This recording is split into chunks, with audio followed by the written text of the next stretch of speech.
right, let's get this thing out of place. So first live video, man. Sweet. And we're back on this 95 Chevy Silverado. And if you saw the last video, I was trying to cut out a piece from right here. It didn't work out so well. The rust was extremely progressive, and it just ate through everything, man. So first I thought, okay, let me just cut out this top part. That didn't work out. So we ended up having to cut out this piece right here. I got some pictures that I'll be uploading in another video. But yeah, not a good time. So we both ended up doing and deciding was best was having these two pieces made brand new. So here's one. Follow me, and here's number two. This one we just welded probably about an hour ago. Well, maybe less. But check this out, man. I riveted two backing pieces in there and welded them. That way I made sure it was where it needed to be. So my buddy already started grinding it out. I stopped him just so I could take this video right now. But check this out, man. Boom. You'll notice at the bottom, we got this gap. So this was intentional because this is not an actual, the way it's supposed to be, which is a U shape.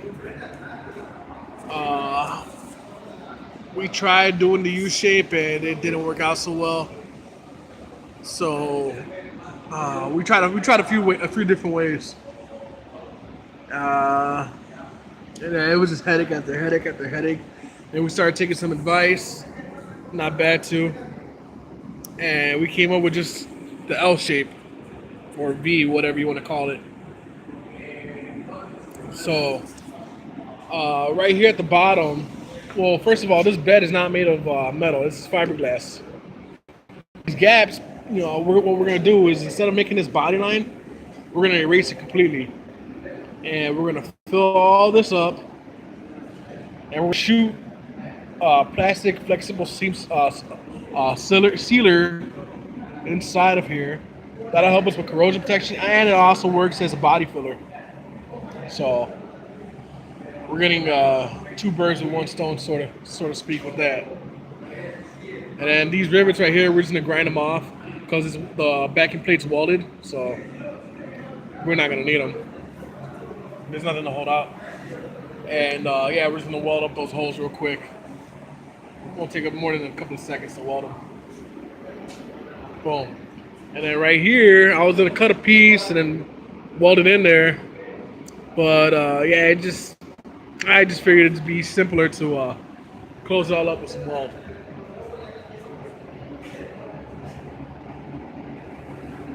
And there you go. So this weld goes all the way down, so this is just the top of it. I'm gonna grind it down. Well, we're both gonna grind it down a little more. Over here, that's how it's gonna look. Well, it's pretty close to how it's gonna look. It's not exactly there yet. Still a little bit high. Mind you, I had to close a pretty big hole, so we're stuck with really not that high. Zoom in right here, see if I can focus. And I can't go. So all we gotta do is like some real fine surface grinding. Boom. The way I welded it is I tacked it first. I went like almost every foot. And they're 73 inches. So yeah, just about every foot. Started with like 6 welds. Then on the corners, edges, and then in between those 6 welds, I cut it in half. So I went from every foot to every half foot, and then so on and so forth. I went halfway with each weld. So from here to here, that's a good weld. From here to here to here to here to here. And then just in between those welds, I made more tacks and more tacks and more tacks. And I got to the point where it was about maybe an inch where I could fill it up and not worry about too much heat, too much warpage. Over here, you get a good look at it. So if you look like, let me see, right about here, that's one weld I started. And over the weld, another weld. Yeah, I got it.